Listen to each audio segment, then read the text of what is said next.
Sementara seluruh perhatian masyarakat dunia tertuju pada pertemuan puncak antara Donald Trump dan Xi Jinping di Beijing, diktator Rusia juga memutuskan untuk mencari perhatian, namun sayangnya dengan cara yang berdarah.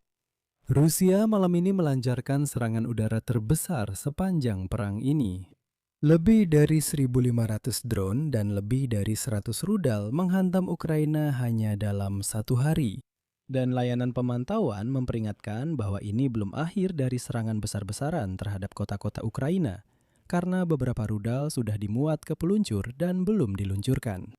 Dan saat ini juga, para penyelamat Ukraina sedang membersihkan puing-puing rumah tinggal yang hancur total akibat serangan Rusia. Sayangnya ada korban tewas, luka-luka, dan orang hilang. Presiden Ukraina Volodymyr Zelensky sudah mengumumkan aksi balasan terhadap Rusia atas serangan ini. Dan karena itu, semua detailnya. Rincian serangan berdarah Vladimir Putin terhadap Ukraina akan kita bahas di episode ini. Nama saya Alexei Pici. Mari kita bahas topik ini bersama-sama. Tapi sebelum kita mulai, saya minta kalian untuk subscribe ke channel YouTube ini, like episode ini, tulis komentar apa saja di bawah video ini, dan juga follow channel Telegram saya, PG News. Linknya ada di deskripsi video ini.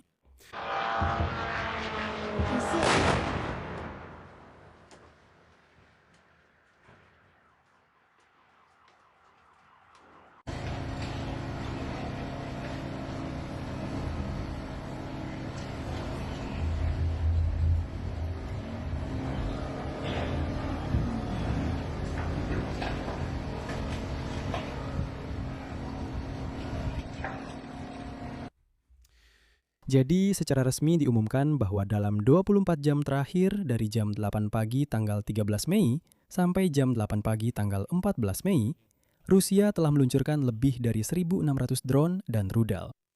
Untuk diketahui, rekor sebelumnya dicatat pada bulan Maret 2026. Saat itu, dalam satu hari, Rusia meluncurkan 948 drone.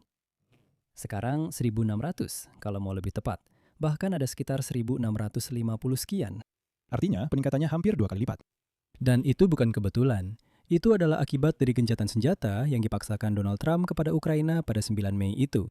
Dan itu juga merupakan pilihan sadar dari diktator Putin untuk menarik perhatian kepada dirinya sendiri. Sementara semua orang membicarakan KTT Donald Trump dan Xi Jinping di Beijing, di mana tentu saja dia tidak diundang. Dalam satu hari, Rusia meluncurkan 2 gelombang serangan. Gelombang pertama terjadi pada siang hari tanggal 13 Mei, sekitar 750 drone.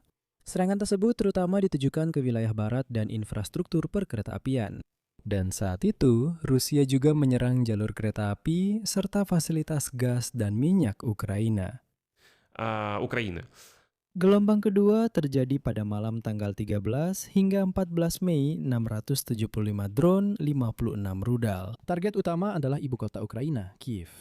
Lebih dari itu, setelah mundurnya Perdana Menteri Hungaria yang pro-Rusia, Viktor Orban, serangan siang hari oleh Rusia untuk pertama kalinya selama perang menghantam Uzhgorod. Kota ini berada di perbatasan dengan Hungaria, dan Budapest memanggil duta besar Rusia untuk memberikan penjelasan. Ini juga omong-omong pertama kalinya sejak awal perang. Sekarang detail serangan malam ke Kiev. Angkatan Udara Ukraina melaporkan bahwa pertahanan udara menembak jatuh atau menetralkan 652 dari 675 drone dan 41 dari 56 rudal. Sekilas tampak sekitar 90-93%. Itu adalah angka yang bagus.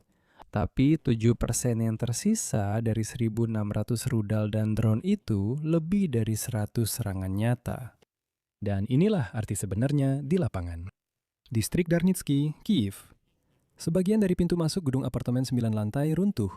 Di foto dan video terlihat tumpukan beton dan besi di tempat yang dulunya adalah apartemen. Menurut data dari polisi dan wali kota Kiev, Klitschko, ada 5 orang tewas dan 44 orang terluka di seluruh Kiev. Sebanyak 11 orang berhasil dievakuasi dari bawah reruntuhan. Di antara yang terluka, ada seorang bayi berusia 1 bulan yang selamat. Menjelang siang, Dinas Darurat Negara melaporkan bahwa setidaknya 20 orang masih dinyatakan hilang akibat runtuhnya gedung di distrik Darnitsky, Kiev. Secara bersamaan juga terjadi serangan terhadap sektor energi. DTEK adalah perusahaan energi swasta terbesar di Ukraina, melaporkan bahwa gardu transformator dan saluran listrik tegangan tinggi di Kiev rusak. Pasokan air terganggu. Di bagian timur ibu kota, di Kremenchuk, Poltava juga terjadi serangan terhadap sektor energi industri, ribuan pelanggan tanpa gas. Nah, di sini mengenai Kiev, saya ingin menekankan bahwa orang Rusia sekali lagi tidak bisa dipercaya. Mereka itu liar, tidak terurus, benar-benar makhluk yang menjijikan. Saya akan jelaskan kenapa saya berbicara sangat kritis tentang hal ini. Ingat bagaimana orang-orang Rusia berteriak bahwa jika sesuatu datang ke lapangan merah pada 9 Mei, maka mereka akan menyerang Kiev. Tidak ada apapun yang datang ke lapangan merah, tapi orang-orang Rusia tetap menyerang Kiev, bahkan dengan cukup besar-besaran. Dan jelas bahwa mereka menggunakan gencatan senjata ini sebagai momen untuk mempersiapkan serangan tersebut. Jadi semua yang mereka teriakkan dari rawa-rawa di Moskow itu sama sekali tidak perlu dianggap serius. Sekali lagi, mereka itu orang Rusia yang liar dan tidak terurus, yang sama sekali tidak bisa dipercaya. Dan kalian, orang Rusia yang menonton tayangan saya, enyah dari sini. Kalian hanyalah debu, sampah yang tidak punya tempat di dunia yang beradab. Kita lanjut. Serangan juga terjadi di Kharkiv. Kepala Administrasi Militer Wilayah Kharkiv, Sinegubov, mengatakan bahwa distrik Shevchenkivsky, Saltivsky, dan beberapa wilayah lain di kota tersebut diserang. Jumlah total korban adalah 14 orang, 2 diantaranya dalam kondisi parah. Semua korban mengalami cedera akibat ledakan. Wilayah Odessa.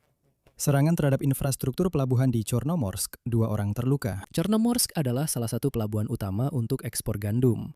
Melalui pelabuhan ini, Ukraina mengekspor gandum ke Afrika dan Asia. Dan serangan terhadap pelabuhan ini adalah serangan terhadap pasar pangan dunia. Rusia memilih target ini bukan tanpa alasan. Ini adalah balas dendam atas terungkapnya perdagangan gandum Ukraina yang dicuri oleh Rusia yang ditemukan di Turki dan Israel. Presiden Zelensky mengomentari serangan itu dengan kata-kata yang penting untuk dikutip secara langsung. Ini jelas bukan tindakan dari mereka yang berpikir bahwa perang akan segera berakhir. Penting agar para mitra tidak diam tentang serangan ini. Program Purell diperlukan agar Ukraina dapat melindungi diri dari serangan balistik seperti ini.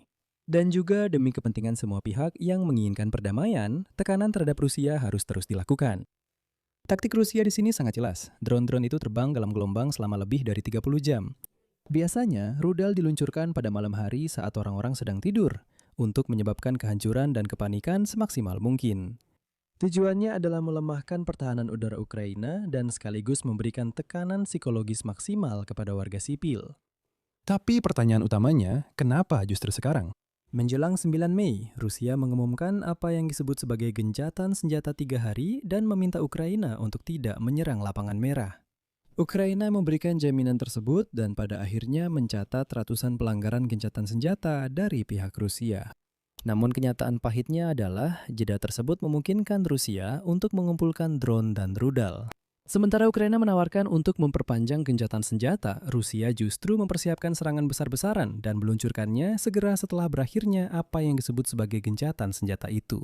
Jadi, saat Zelensky berbicara tentang perlunya memperpanjang gencatan senjata itu, Putin justru duduk dan menghitung berapa banyak rudal dan drone yang bisa dia luncurkan ke Ukraina begitu gencatan senjata itu berakhir. Untuk memahami skala situasinya, hanya pada bulan April saja, selama sebulan penuh di tahun 2026, Rusia telah meluncurkan lebih dari 8.000 drone. Itu adalah angka bulanan tertinggi selama seluruh perang. Dan selain itu, menurut data dari Institut Studi Perang, dalam 4 minggu terakhir, pasukan Rusia telah kehilangan 70 km persegi wilayah Ukraina. Artinya, di darat, di garis depan mereka mundur, mereka kehilangan posisi. Tapi dari udara, mereka mencetak rekor. Rusia tidak bisa menang di garis depan dan beralih menyerang infrastruktur sipil. Dan jika pada bulan April selama sebulan penuh ada 8.000 drone, maka pada bulan Mei hanya dalam 24 jam terakhir sudah lebih dari 1.500. Pada waktu yang sama, dalam 24 jam terakhir terjadi 187 bentrokan militer di garis depan. Sekitar 50 serangan terhadap posisi angkatan bersenjata Ukraina di arah Pokrovsk dan Huliaipole. Rusia membombardir dari udara dan menekan di darat secara bersamaan. Dan di sini Zelensky benar sekali. Ini bukan tindakan dari mereka yang menginginkan perdamaian. Dan sebagai penutup, saya akan menambahkan kutipan dari Zelensky. Penting agar ada sanksi dari seluruh dunia terhadap Rusia. Tanggung jawab Rusia atas perang dan tekanan sanksi, kita harus 100% efektif. Dan juga sangat penting agar dunia tidak diam terhadap teror ini dan tetap bersama Ukraina. Dan di sini, teman-teman, saya ingin menyoroti satu hal penting. Semua video saya diterjemahkan ke lebih dari 20 bahasa di seluruh dunia. Kalian bisa masuk ke halaman utama saluran YouTube ini. Dan melihat bahwa berita tentang Ukraina dan apa yang dilakukan Rusia terhadap Ukraina diterjemahkan ke dalam banyak sekali bahasa. Penonton di seluruh dunia bisa melihat semua yang terjadi. Oleh karena itu, saya ingin meminta kalian untuk mendukung saluran YouTube ini secara finansial. Dengan donasi apapun melalui tautan dan detail pembayaran yang ada di deskripsi video ini, saya akan sangat berterima kasih atas dukungan kalian. Dan tentu saja, jangan lupa untuk berlangganan saluran YouTube ini. Beri like dan tulis komentar kalian. Itu saja dari saya, jaga diri kalian, sampai jumpa semuanya.